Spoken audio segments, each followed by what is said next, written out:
Bismillahirrahmanirrahim. Assalamualaikum warahmatullahi wabarakatuh.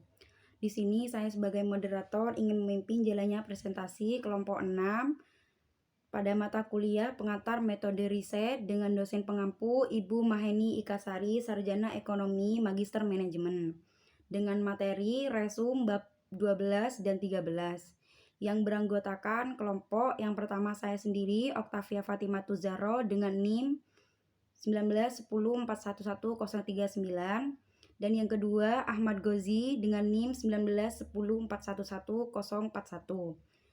Yang ketiga Haniur Rohmah dengan NIM 1910411041.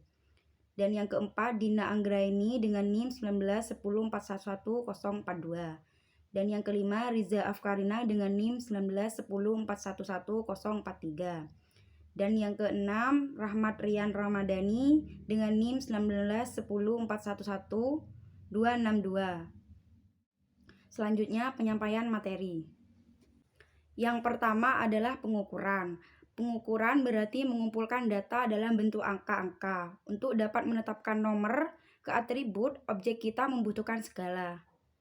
Sebuah skala adalah alat atau mekanisme di mana individu dibedakan sebagaimana mereka berbeda dari satu sama lain pada variabel yang menarik untuk penelitian kami. Pelaksanaan melibatkan penciptaan kontinum di mana objek berada. Yang pertama yaitu skala nominal. Sebuah skala nominal adalah salah satu yang memungkinkan peneliti untuk mata pelajaran asing ke kategori atau kelompok tertentu. Sebagai contoh, sehubungan dengan variabel jenis kelamin, responden dapat dikelompokkan menjadi dua kategori, laki-laki dan perempuan. Dua kelompok ini dapat diberikan kode nomor 1 dan 2. Angka-angka ini berfungsi sebagai label kategori yang sederhana dan nyaman tanpa nilai intrinsik. Selain itu, menetapkan responden ke salah satu dari dua yang tidak tumpang tindih atau saling eksklusif. Yang kedua, skala ordinal. Sebuah skala ordinal tidak hanya mengategorikan variabel dengan cara seperti perbedaan masing menunjukkan di antara beberapa kategori. Itu juga mengurutkan kategori dalam beberapa cara yang berarti. Dengan variabel apapun yang kategorinya harus dipesan menurut beberapa preferensi. Skala ordinal akan digunakan. Preferensi akan diberi pengingat, misalnya dari terbaik ke terburuk, pertama hingga terakhir, dan diberi nomor 1, 2, dan seterusnya. Assalamualaikum warahmatullahi wabarakatuh. Perkenalkan, nama saya Ahmad Gozi, NIM 040. Di sini saya akan melanjutkan skala ordinal membantu penelitian untuk menentukan presentase responden yang mempertimbangkan interaksi. Kita sekarang dapat melihat bahwa skala ordinal memberikan lebih banyak informasi daripada skala nominal. Skala ordinal melampaui membedakan kategori untuk memberikan informasi tentang bagaimana responden membedakannya dengan peringkat mengurutkan mereka. 3. Skala interval.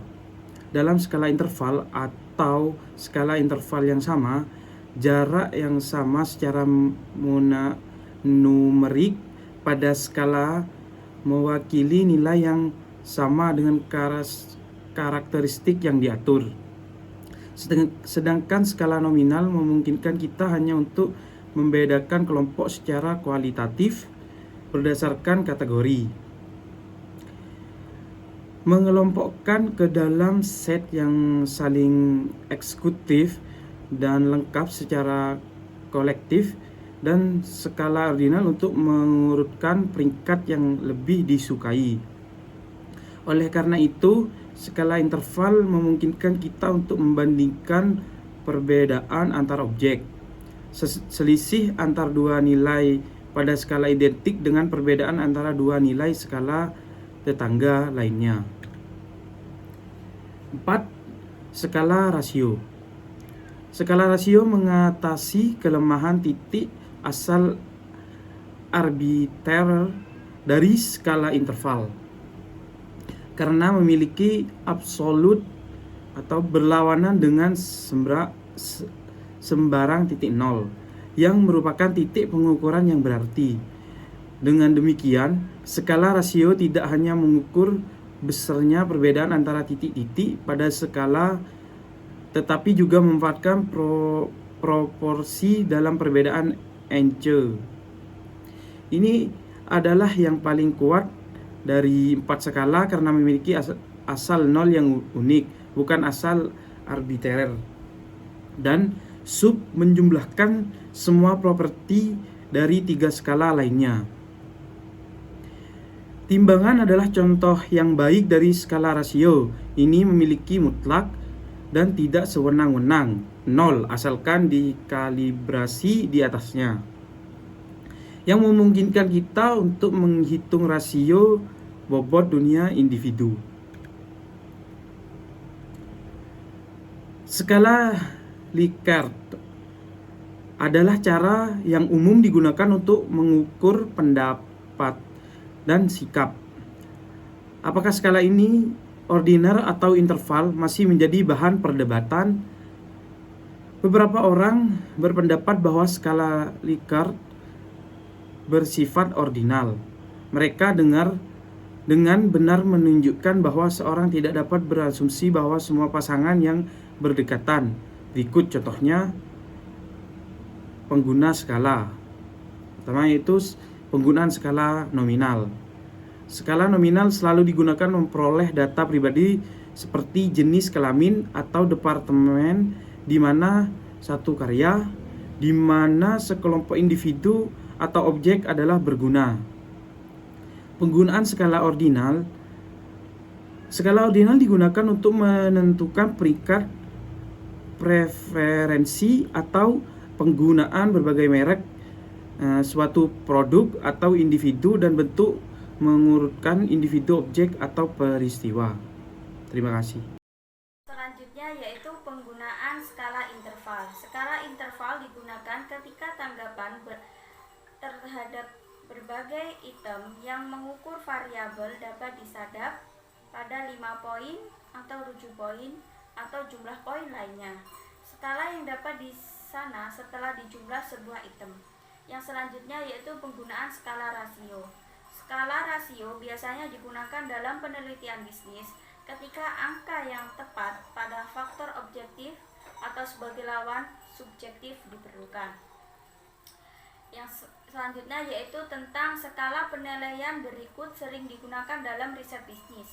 Yang pertama yaitu skala dilotomis. Skala dilotomis digunakan untuk memperoleh jawaban iya atau tidak. Perhatikan bahwa skala nominal digunakan untuk memperoleh tanggapan. Yang kedua yaitu skala diferensial semantik. Kata sifat bipolar yang digunakan mungkin menggunakan istilah-istilah seperti baik buruk, kuat lemah, panas dingin. Skala diferensial semantik digunakan untuk menilai sikap responden terhadap merek iklan, objek, atau individu tertentu. Skala diferensial semantik bersifat ordinal, namun sering diperlukan sebagai skala interval. Yang ketiga yaitu skala numerik. Skala numerik mirip dengan skala diferensial semantik dengan perbedaan bahwa angka pada skala 5 poin atau 7 poin disediakan dengan kata sifat bipolar di kedua ujungnya. Skala ini juga sering diperlakukan sebagai skala interval meskipun secara formal ordinal. Selanjutnya yang keempat, skala jumlah tetap atau konstan. Responden ini diminta untuk mendistribusikan sejumlah poin tertentu di berbagai item sesuai contoh di bawah ini. Ini lebih bersifat skala ordinal. Yang kelima yaitu skala penilaian terperinci. Skala penilaian yang terperinci sering digunakan dalam penelitian bisnis karena menyesuaikan diri dengan jumlah poin yang ingin digunakan peneliti serta nomenklatur jangkar yang dianggap perlu untuk mengkoordinasi kebutuhan peneliti untuk penyadapan variabel. Yang keenam yaitu skala stapel. Ini memberikan gambaran tentang seberapa dekat atau jauh respon individu terhadap stimulus. Karena ini tidak memiliki titik nol mutlak, ini adalah skala interval. Yang selanjutnya, yang ketujuh, yaitu skala peringkat grafis. Representasi grafis membantu respon untuk menunjukkan pada skala ini jawaban mereka atas pertanyaan tertentu dengan memberi tanda pada titik yang sesuai pada garis ini adalah skala ordinal. Meskipun contoh berikut mungkin membuatnya terlihat seperti skala interval. Yang kedelapan yaitu skala komparatif. Skala komparatif memberikan tolak ukur atau titik acuan untuk menilai sikap terhadap objek, peristiwa, atau situasi saat ini yang diteliti. Yang selanjutnya adalah skala konsensus. Salah satu skala konsensus tersebut adalah Two-Stone Equal Evening Interval Scale, di mana sebuah konsep yang diukur melalui proses kompleks yang diikuti oleh panel juri. Dengan menggunakan setumpuk kartu yang berisi beberapa deskripsi konsep, dewan juri memberikan masukan untuk menunjukkan seberapa dekat atau tidak pernyataan tersebut dengan konsep yang diteliti. Skala tersebut kemudian dikembangkan berdasarkan konsensus yang dicapai. Namun skala ini jarang digunakan untuk mengukur konsep organisasi karena waktu yang diberikan untuk mengembangkannya. Reliabilitas atau keandalan adalah konsistensi dari serangkaian pengukuran atau serangkaian alat ukur. Hal tersebut bisa berupa pengukuran dari alat ukur yang sama akan memberikan hasil yang sama, atau untuk pengukuran yang lebih subjektif, apakah dua orang penilai memberikan skor yang mirip. Stabilitas tindakan, kemampuan suatu ukuran untuk tetap sama dari waktu ke waktu, terlepas dari kondisi pengujian yang tidak dapat dikendalikan atau keadaan responden itu sendiri, merupakan indikasi stabilitas dan kerentanannya yang rendah terhadap perubahan situasi. Ini membuktikan kebaikannya karena konsepnya diukur secara stabil, tidak peduli kapan itu dilakukan. Dua tes stabilitas adalah reliabilitas tes ulang dan reliabilitas bentuk paralel. Konsistensi ukuran internal merupakan indikasi homogenitas item dalam ukuran yang menyentuh konstruksi. Dengan kata lain, item-item tersebut harus digantung bersama-sama sebagai satu set dan mampu mengukur konsep yang sama secara independen sehingga responden melampirkan arti keseluruhan yang sama untuk masing-masing item. Hal ini dapat dilihat dengan memeriksa apakah item dan item dalam ukuran ukur memiliki korelasi yang Yang selanjutnya yaitu keandalan bentuk paralel. Ketika respon pada dua rangkaian ukuran yang sebanding yang menggunakan konstruksi yang sama sangat berkorelasi, kami memiliki keandalan bentuk paralel. Kedua formulir memiliki item yang serupa dan format respon yang sama. Satu-satunya perubahan adalah kata-kata dan urutan atau urutan pertanyaan. Populasi, elemen, sampel, unit pengambilan sampel, dan subjek. Yang pertama, populasi, mengacu pada seluruh kelompok orang, peristiwa, atau hal-hal menarik bahwa peneliti ingin menyelidiki. Yang kedua, elemen. Sebuah elemen adalah anggota tunggal dari populasi. Contoh, bila 1000 pekerja dalam perusahaan menjadi populasi studi bagi seorang peneliti, setiap pekerja dalam populasi tersebut adalah elemen. Yang selanjutnya yaitu sampel. Sebuah sampel adalah bagian dari populasi yang dipilih oleh peneliti. Sampel ini diharapkan dapat mewakili populasi untuk dapat digeneralisasikan. Yang keempat yaitu unit pengambilan sampel adalah elemen atau himpunan dari unsur-unsur yang tersedia untuk seleksi dalam beberapa tahap sampling proses.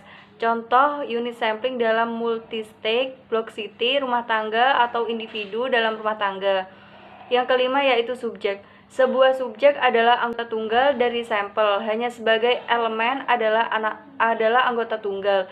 Sebagai contoh, jika sampel 50 mesin dari total 500 mesin adalah diperiksa, maka setiap satu dari 50 mesin adalah subjek. Sama seperti setiap mesin dalam total population dari 500 mesin adalah elemen. Yang selanjutnya yaitu proses pengambilan sampling. Sampling adalah proses memilih sejumlah elemen yang tepat dalam jumlah yang cukup dari populasi, sehingga suatu penelitian dapat sampel. Langkah-langkah utama dalam pengambilan sampel meliputi 1. Tentukan populasi, 2. Tentukan kerangka sampel, 3. Menentukan desain sampling, 4. Menentukan ukuran sampling yang sesuai, dan yang terakhir, jalankan proses pengambilan sampel. Assalamualaikum warahmatullahi wabarakatuh. Di sini saya akan meneruskan presentasi dari teman saya, yaitu pengambilan sampel probabilitas. Ketika elemen dalam populasi memiliki peluang yang diketahui, bukan nol untuk dipilih sebagai subjek dalam sampel. Kita menggunakan desain sampling probabilitas. Sampling probabilitas dapat berupa tidak terbatas dalam kurung sampling acak sederhana atau dibatasi di alam. Yang kedua, pengambilan sampling non-probabilitas merupakan elemen-elemen dalam populasi yang tidak memiliki probabilitas yang melekat pada elemen-elemennya dipilih sebagai subjek sampel. Yang pertama, convenience sampling mengacu pada pengumpulan informasi dari anggota populasi yang mudah tersedia. Yang kedua, purposive sampling, orang-orang yang dapat memberikan informasi yang diinginkan terbatas, baik karena mereka adalah satu-satunya orang yang memiliki informasi tersebut, atau mereka sesuai dengan beberapa kriteria yang ditetapkan oleh peneliti. Di sini ada dua macam. Yang pertama, Judgment sampling, melibatkan penempatan pilihan subjek yang paling menguntungkan atau dalam posisi terbaik untuk memberikan informasi yang diperlukan. Yang kedua, kuota sampling, menjamin kelompok tertentu terwakili secara memadai dalam penelitian tersebut melalui penugasan kuota. Yang ketiga, faktor yang mempengaruhi pengambilan desain sampling. Seperti yang dapat dilihat dari diskusi tentang desain pengambilan sampel sejauh ini, keputusan desain mana yang akan digunakan bergantung pada banyak faktor, antara lain sebagai berikut. Di sini ada 3. Yang pertama, tingkat pengetahuan sebelumnya dalam bidang penelitian yang dilakukan. Yang kedua, tujuan utama penelitian. Yang ketiga, pertimbangan biaya. Selanjutnya, menentukan ukuran sampel. Di sini menentukan ukuran sampel ada 2 macam.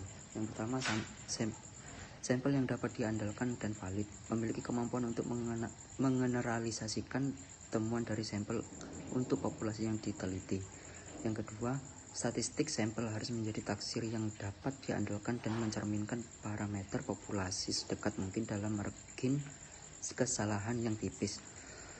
Sekian hasil resumen dari kelompok kami, kurang lebihnya mohon maaf.